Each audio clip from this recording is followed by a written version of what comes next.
What's up everybody? Welcome to the Stocks channel. My name is Cory, and today in the stock market we did inch higher across the board and we are still seeing bullish developments. First up, let's take a look at the S&P500 SPY ETF. So let's crack open this chart and see what's going on in the stock market today. Alright, so SPY did go up today, closing 0.17% higher.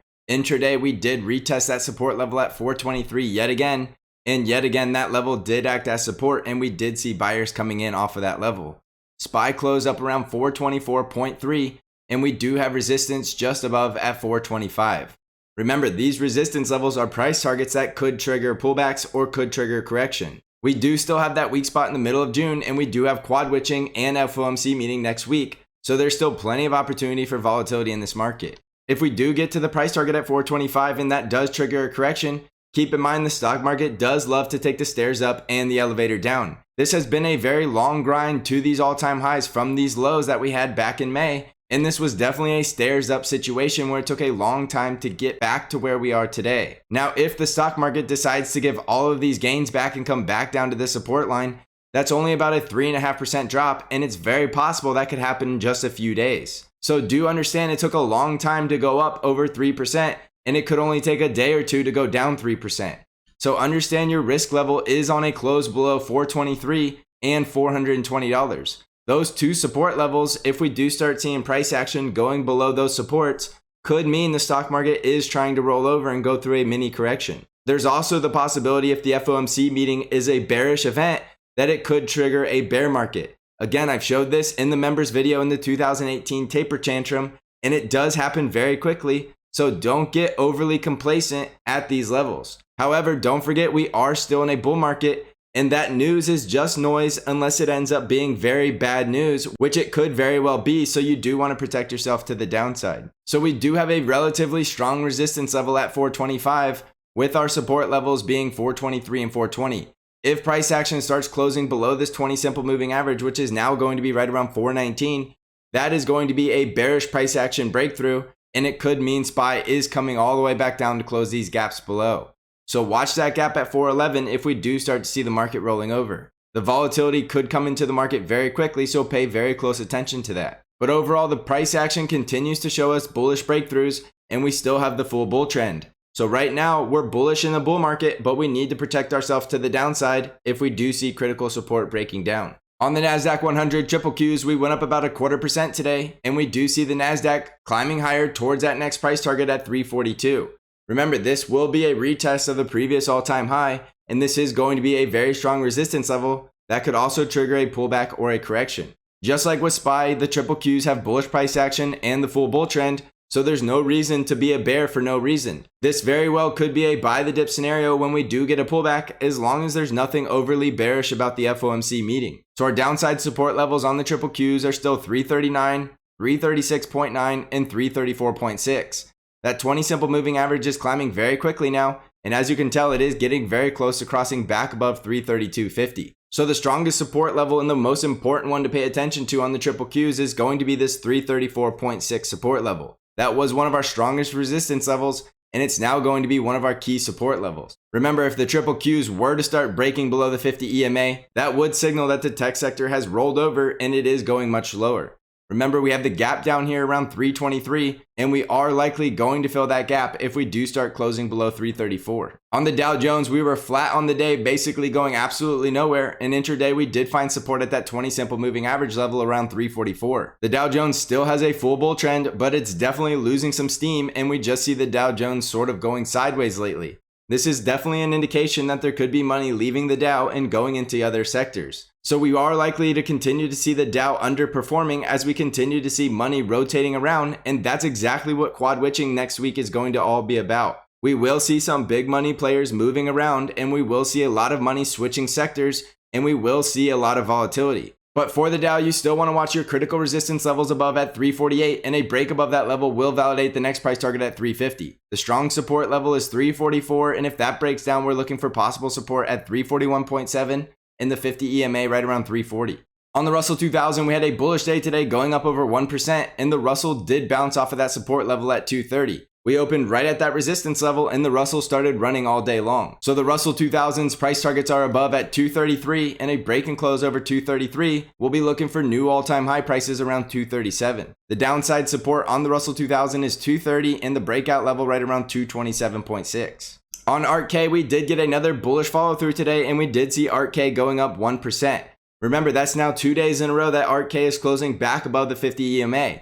This is a good start to reclaiming a bullish trend in the Arkk ETF, and we do see the Bollinger Bands are also starting to positively slope.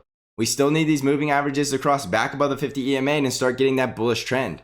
So right now, one of the strongest support levels you want to pay attention to on Arkk is going to be 114.5, and if that level does break down, we need to see Arkk finding support at either 112 or 109 to start maintaining this bullish trend. So this could be a good opportunity to start adding into your Arkk long positions, knowing that your risk is going to be below 109 and 106. Remember, if we get below these support levels, we could be coming all the way back down to 97. On the VIX, we dropped today, closing at 15.66, and again, the VIX continues to go lower. The low VIX means low fear, which does mean we are likely to see all-time highs.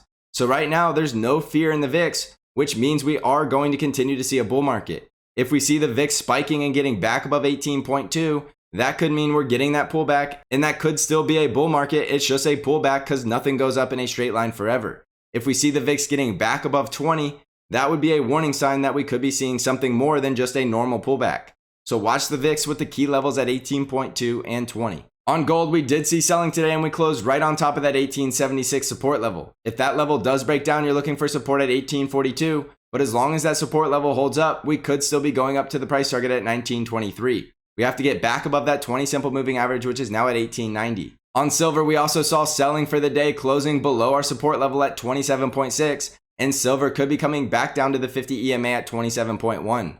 Silver needs to get back above the 20 simple moving average at 27.8, and we still need to get that breakout level above $28 to get to our price target at 29. On Bitcoin, we're currently up about 1.5%, and Bitcoin is back inside that wedge, and it's at the very last point of this wedge. Right now, we are going to see a big move in Bitcoin very soon, and the question is it going to break to the upside or the downside?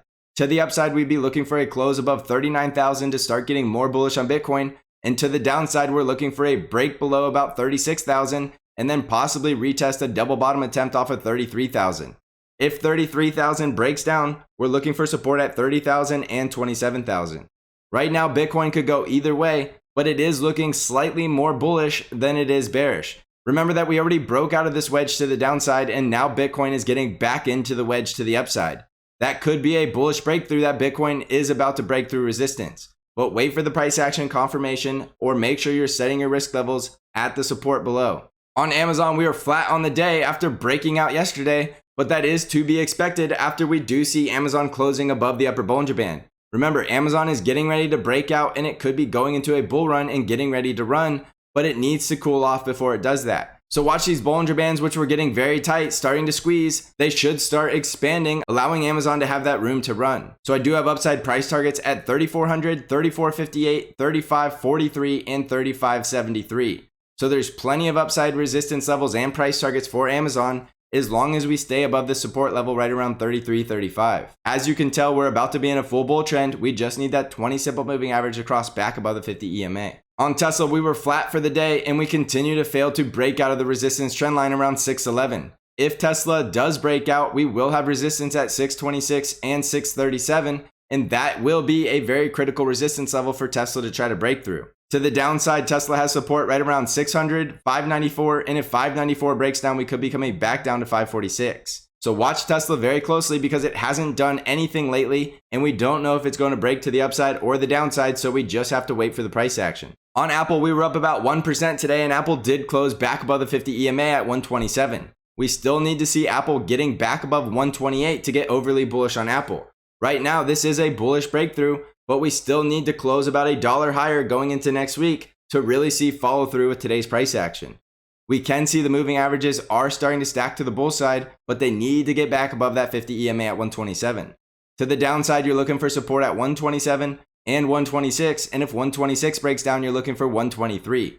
If the support level at 123 breaks down, that would be bearish price action for Apple, and it would confirm that this was all just a false breakout to the upside, and Apple is still going much lower. But right now, Apple is starting to look bullish, So set your risk at 126, and this could be a great time to be long on Apple stock. On the financial sector, we were up 0.64% today, but we're still closing below a 20 simple moving average. It's very likely we could come back down and retest the 50 EMA as support before we find support and start bouncing higher. The financial sector is likely seeing selling because we are likely seeing money switching around the sectors, and we could be seeing money moving into that tech sector for the summer. On the industrial sector, we were up 0.2% today, but the industrial sector failed to break above that 20 simple moving average. Look for that 50 EMA as a possible support attempt. On the healthcare sector, we dropped 0.7% today after that monster bull rally yesterday, but we did find support of a positive sloping 20 simple moving average. The full bull trend is back on the healthcare sector, and it could continue to run from here. The energy sector dropped 0.34% today and closed below the 5 EMA. The energy sector still has a bull trend,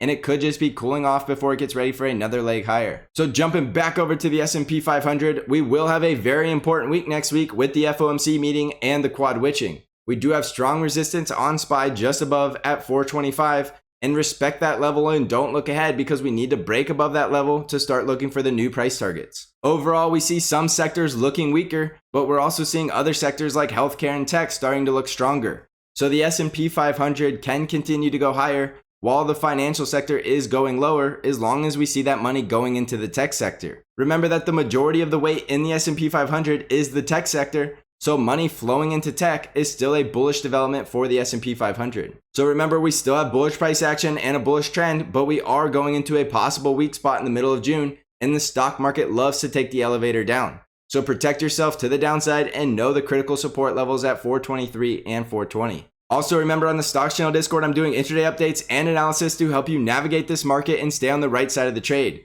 I'm bringing lots of brand new trade ideas to you to help you crush this market. If you're interested in joining the Stocks Channel Discord, you can find out how to join by clicking on the link below. So happy Friday, everybody. Thank you for watching. And as always, I will see you in the next episode.